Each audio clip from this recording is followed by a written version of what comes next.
6 de la mañana, 56 minutos. Seguimos conversando con más invitados. Está el licenciado Carlos Carrillo con nosotros para ponernos al tanto de varios temas de interés, sobre todo las investigaciones que se están realizando en este momento. Y una de ellas, que no hay una investigación como tal, pero pues el tema es muy vigente, tiene que ver con el expresidente Martinelli. Buenos días, licenciado, bienvenido. Buenos días, Iván. Hablemos de la inmunidad diplomática, en este caso, ¿no? Del presidente o del Cambio Democrático y diputado del Parlacén, Ricardo Martinelli. Salió una publicación en la prensa donde dice que no tenía inmunidad. Sí, mira, ya el Parlacén ha certificado que los diputados tienen las mismas condiciones y prerrogativas que en su país de origen. Pero además de eso, también certificó que para tramitar cualquier juzgamiento de cualquier diputado del Parlacén deben pedirse las autorizaciones correspondientes. Una vez que terminen los trámites, primero en la Corte con la reconsideración presentada y las advertencias hechas, luego en el Tribunal Electoral deberá entonces pedirse la condición, en su condición de parlamentario centroamericano, deberá pedirse el desafuero del mismo de acuerdo al reglamento. El problema se está dando porque se está abriendo una expectativa que se están omitiendo decirle a la comunidad o se está contradiciendo advirtiendo que no existe una inmunidad, pero sí debe existir una prerrogativa y un procedimiento. O sea, lo que muchos alegan cuando se les ha preguntado sobre este tema es que prevalece es lo que está dispuesto en el país de origen, o sea, en este caso en Panamá, en el Tribunal Electoral. O sea, si el Tribunal Electoral en este caso le levanta el fuero a petición de la Corte al expresidente Martinelli, el Parlacén entonces debe hacer lo mismo, pero hay que solicitarlo. Si no se solicita, no se avanza. Correcto. Aparte de pedir una simple certificación, que ya la propia defensa la presentó para hacer constar su condición, debe la Corte, vía Cancillería, no pedir una certificación de estatus, debe pedir el desafuero del expresidente Martinelli para los efectos de que, aprobado ese desafuero y se autorizaran las investigaciones, porque así lo contempla el reglamento del Parlacén, la Corte estuviera liberada de este prerequisito o antejuicio para poder proseguir adelante. Lo contradictorio en este tema es que se están confundiendo diferentes investigaciones que van por separado y que en un momento determinado tienen que tratarse por separado. Por ejemplo, estamos hablando de la comida deshidratada específicamente. En el camino vienen otras investigaciones de otra naturaleza que también tendrán que la Corte tomar las previsiones correspondientes. Había una queja desde un principio y tenía que ver con el debido proceso. ¿Eso se mantiene? ¿Esa queja se están violando el debido proceso constantemente aún o ha bajado la marea, como se dice?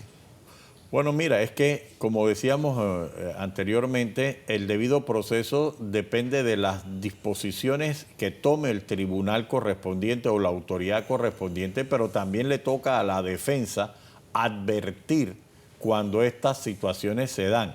Como aquí se va a discutir entre sistema inquisitivo y sistema penal acusatorio y todo el público está tomando una clase adelantada de lo que es sistema penal acusatorio, esto tendrá que depender de las acciones que se hagan específicamente o de las advertencias vía audiencias pedidas para respetar el debido proceso, las que determinen eso. Al final del día, si el tribunal omitiera o en el trámite se omitiera o se hiciera algo contrario a lo que dispone la ley, la defensa cuenta con todos los mecanismos legales para internamente advertirlo o frente a al sistema interamericano advertir una vez se hayan agotado los mecanismos internos. Lo importante es que aquí se vea con objetividad las acusaciones hechas, tanto públicamente como no, porque tenemos un problema. La señora procuradora ha emitido un memorándum la semana pasada de que sobre acceso a los expedientes por parte de los abogados registrados, pero eso que tenía un interés de evitar el juicio público no ha tenido efecto alguno. O sea, esa situación de que la señora procuradora trató de evitar a través de una instrucción específica a todas las instituciones, en realidad no se ha podido concretar. Y en menos de 24 horas o cuando una diligencia se hace un miércoles, el jueves está en todos los medios. Y eso tenemos que acostumbrarnos a eso. Hay un sentir de muchas personas aquí en el país que les gustaría que el expresidente Martinelli se encontrara en este momento aquí, pues para tratar el tema de las acusaciones que recaen en su contra, bueno, o los señalamientos que se hacen sobre él, pero él no está aquí en Panamá. ¿Hace alguna diferencia eso, de que esté o no esté en este momento? Jurídicamente no, pero se ha dado una situación folclórica de sitio o de ubicación por parte principalmente de las redes sociales que ha tornado el interés general en saber dónde está Ricardo Martinelli o qué está haciendo. Entonces, esto no tiene mayor relevancia jurídica, está creando una ansiedad y los originadores de esta opinión lo que están provocando es que se suponga que existe una restricción. Cuando tú puedes ubicar un avión en violación a todos los principios y conceptos de seguridad, donde tú puedes verificar un itinerario o personas que viajan, se rompen todos los parámetros de seguridad por una situación muy sui generis. O sea, en Panamá hemos convertido la búsqueda del periplo del presidente Martinelli como en una situación de algo furtivo. Pero esta información es de acceso público, lo que usted está mencionando. No, lo que pasa es que existe... O sea, ubicar un avión en internet, cualquiera lo puede hacer, ¿no? Correcto, pero divulgar en frente a los medios de comunicación y las redes el plan de vuelo, por ejemplo, publicar en un medio de comunicación el plan de vuelo y el zarpe o el despegue de una aeronave, esto viola los principios. O sea, sí del lo podrían OASI. buscar, pero no debería entonces publicarse. No, entendemos que existen medios tecnológicos que que el propio servicio a través de aplicaciones pueden ubicar fácilmente pueden determinar la ubicación de una nave, pero de ahí a estar publicando manifiestos o despegue o documentos oficiales en los medios, ya hay una distancia. Y lo que provoca es cooperar con este sentimiento. Mira, al tú ver en todos los medios de las redes sociales un itinerario y un periplo, si el presidente Martinelli está en una sala de espera o está en cual o tal lugar. O un restaurante. Correcto. O en la Torre Eiffel, en París. Provocas el sentimiento como de que, hombre, esta persona está siendo ubicada o será ubicada a corto plazo. Entonces ya estás tú poniendo, como alguien decía, la carreta delante de los bueyes. Y eso provoca una serie de situaciones. Recientemente volvemos al mismo sentido. O sea, la percepción ciudadana es que ya había una acusación, que es falso, que ha habido unas actuaciones del presidente que están siendo cuestionadas, pero se omiten el trámite administrativo correspondiente.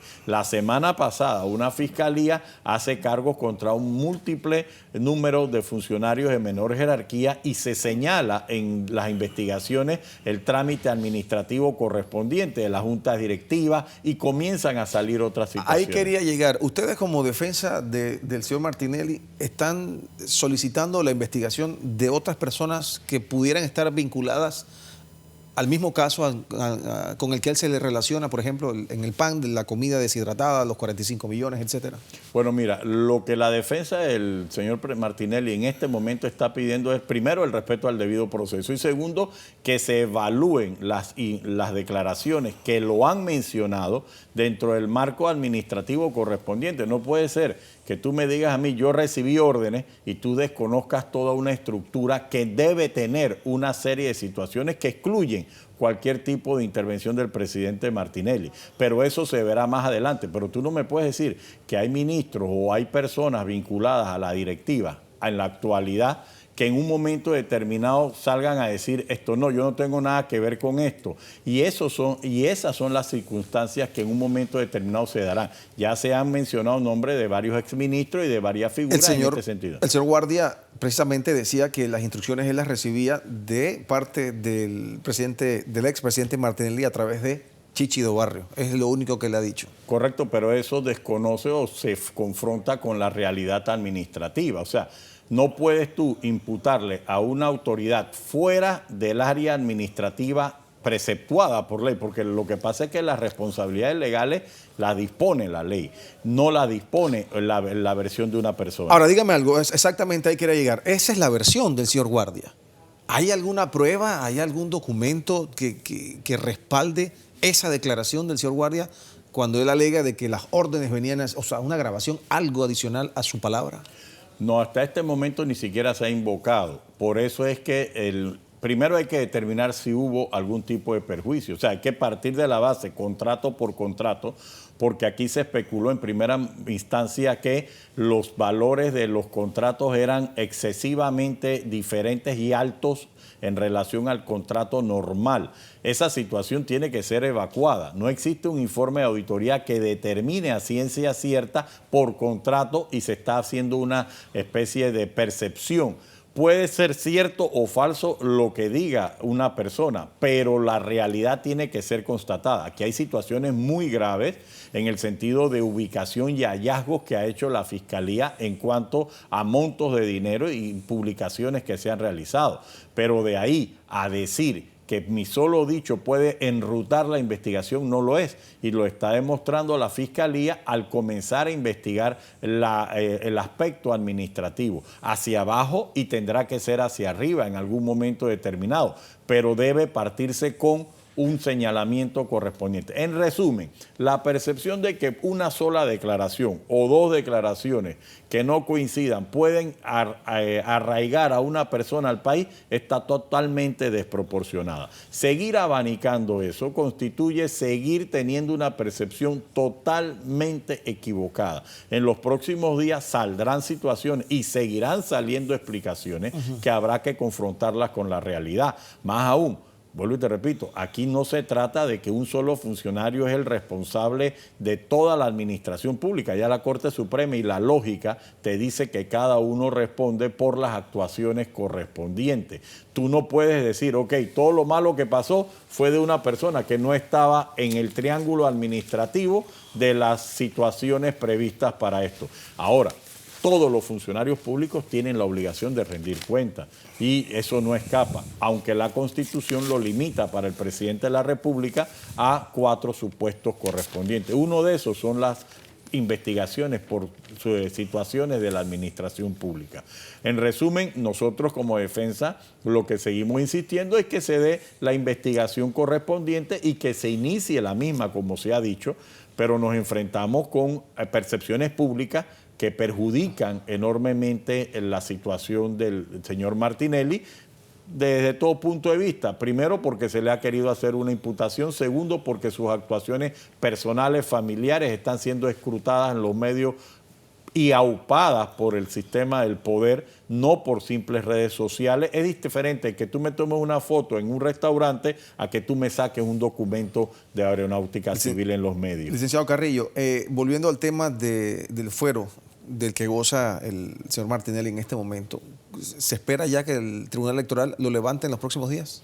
Bueno, primero tiene la Corte que definir unas reconsideraciones que hay, que entendemos que también fue propuesto por el profesor Jovanes, fue anunciado, no sabemos el trámite correspondiente, pero la defensa ha advertido 4 situaciones previas en las cuales se le pide a la Corte enrute el proceso de la admisión, primero por el fuero electoral, antes de decidir si se admite o no, que consideramos que eso se trastocó en la lógica correspondiente. ¿No hay fecha entonces en este momento para eso? En este momento. La semana pasada se hablaba y se comentaba de que la defensa del señor Martinelli, o sea, usted y el grupo de abogados que lo defiende, habían presentado ciertas solicitudes a la Corte y documentación, o sea, una movida pues, de defensa, y que esto tenía trabado el proceso en este momento. Mira, si comenzamos a manejar en los medios de comunicación el tema de que los recursos de la defensa traban las cosas, lo que estamos negando es el derecho a defensa. Eso se ha dicho en otros medios. Nosotros, en este caso en particular, lo que estamos es agotando los recursos. La defensa ha pedido la audiencia para determinar y advertirle al juez de garantía, en este caso el magistrado Mejía, de que existen violaciones al proceso por las actuaciones ya iniciadas. Segundo, ha pedido una reconsideración y hemos advertido que el tener 2 expedientes por el mismo hecho da 2 tipos de justicia distintas. Es decir, Tú no puedes tener una misma investigación por comida deshidratada bajo el sistema inquisitivo en una fiscalía contra el grupo terrenal de otros imputados y llevarte aparte a Ricardo Martinelli a la corte en un proceso penal acusatorio. Fuera de esto, cuando existen ciertas expectativas administrativas que no tiran hacia abajo de los funcionarios, todo lo contrario, tiran sobre las estructuras superiores. Para finalizar y tocando otro tema, hoy en tema del día del Panamá América hay una publicación que dice Call Center de Varela trabaja con cuentas falsas. En Twitter dice, la red de este fraude cibernético estaría dirigida por 3 personas nombradas en la presidencia de la República, entre ellos alias Chino Ken. El mecanismo es utilizado para atacar ferozmente a los enemigos políticos de Varela, siendo el expresidente Ricardo Martinelli el principal objetivo. ¿Usted tiene conocimiento sobre este tema? Bueno, no directamente, pero sí se ha utilizado las redes sociales a tal punto que ya dentro de nuestra especialización en derecho penal y los trámites que se hacen, existe una fiscalía de delitos cibernéticos, delitos informáticos, y nuestro Código Penal fue actualizado. Esto cuando se produce un fraude.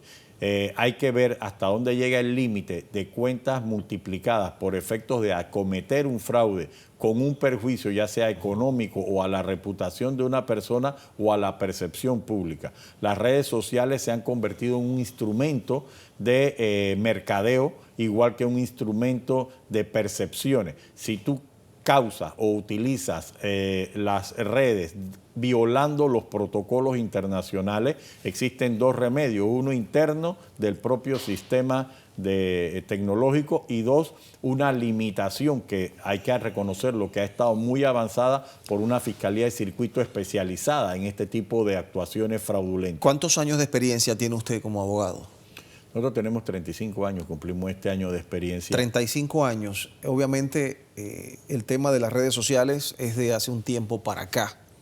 Hay una gran diferencia ejercer la profesión de abogado sin las redes sociales y con redes sociales en estos tiempos. Sí, es un reto porque uno se tiene que mantener actualizado, y cuando uno ve, por ejemplo, cómo las autoridades competentes han actualizado su sistema de investigación, porque la tecnología cada vez está más al acceso del público. O sea, las autoridades tienen sistemas de reconocimiento sobre borrado de disco duro, sobre origen por la identificación o el IME de las computadoras, sobre el rastro que deja en el sistema todo tipo de actuación, sobre la ubicación física. Imagínate que estamos hablando que la tecnología ha impactado tanto en delitos contra la libertad sexual y de menores como en el delito de competencia desleal o los delitos financieros. ¿Este impacto ha sido positivo de alguna manera?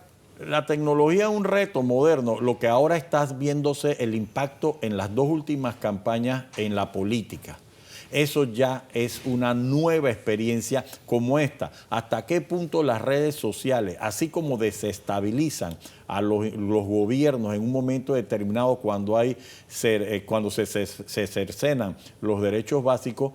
Hay ejemplos mundiales del efecto de las redes en convocatoria frente a organizaciones, como en actos ilícitos, claro, dramáticos que se ha dado, y ahora en la política interna. Lo que sí, no te lo niego, que quizás en nuestra política el impacto ha sido más amplio, porque ahora grupos de parte y parte comienzan a denunciar el manejo de las redes sociales. En el pasado hubo quejas y críticas hacia el expresidente Martinelli porque anunciaba pues noticias importantes y decisiones de su gobierno, primero en redes sociales que en cualquier otro lugar. Y estamos viendo, por ejemplo, ayer que el presidente Varela, de hecho, anunció el cambio de manera de pensar y la reversión de esta idea de gravar la gasolina, y ahora van a ir a discutirlo nuevamente al Consejo de Gabinete.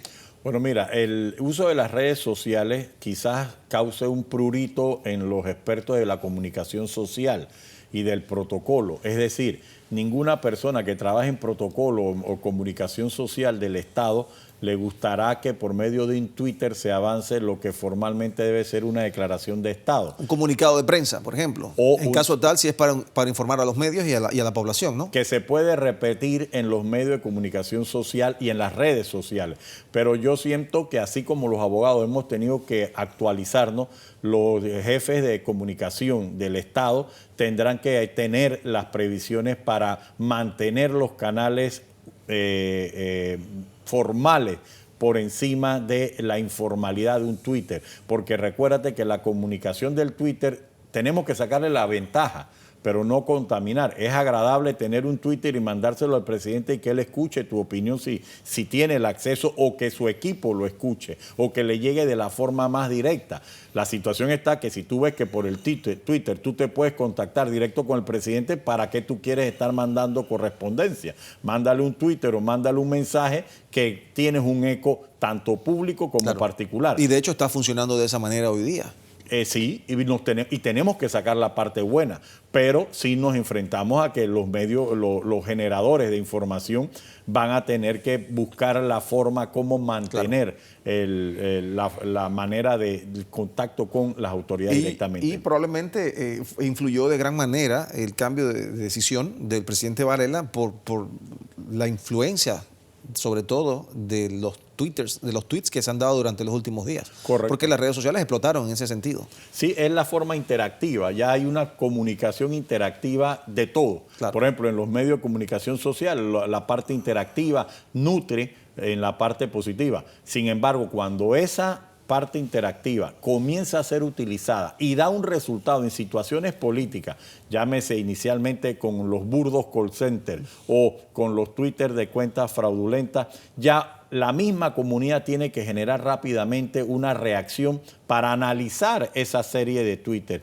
y esa serie de cuentas. Más aún, uno ve usualmente ya no tan solo el bloqueo de algunas cuentas, sino el desprestigio de las cuentas, y cobran otras cuentas algún tipo de credibilidad, y después se tienen que proteger sobre los fraudes. Pero estamos en esa dinámica y nosotros, frente a todos estos elementos que tú has puesto sobre la mesa, lo que tenemos es que tener un reto para que se le dé al señor Martinelli el juicio justo y que no se le imputen cargos por encima de la realidad procesal. Bueno, hablando de bloqueos, y ya para finalizar, yo les recuerdo que la primera dama me tiene bloqueado a mí en su cuenta de Twitter. No hay acceso a la primera dama, de mi parte por lo menos. Pero está bien, estamos en democracia, así que cada cual hace con su cuenta lo que quiere, ¿no? Licenciado Carrillo, gracias por pasar por acá. Gracias a ti. Gracias por compartir con nosotros todas sus opiniones y conocimientos y ponernos al tanto de lo que está sucediendo.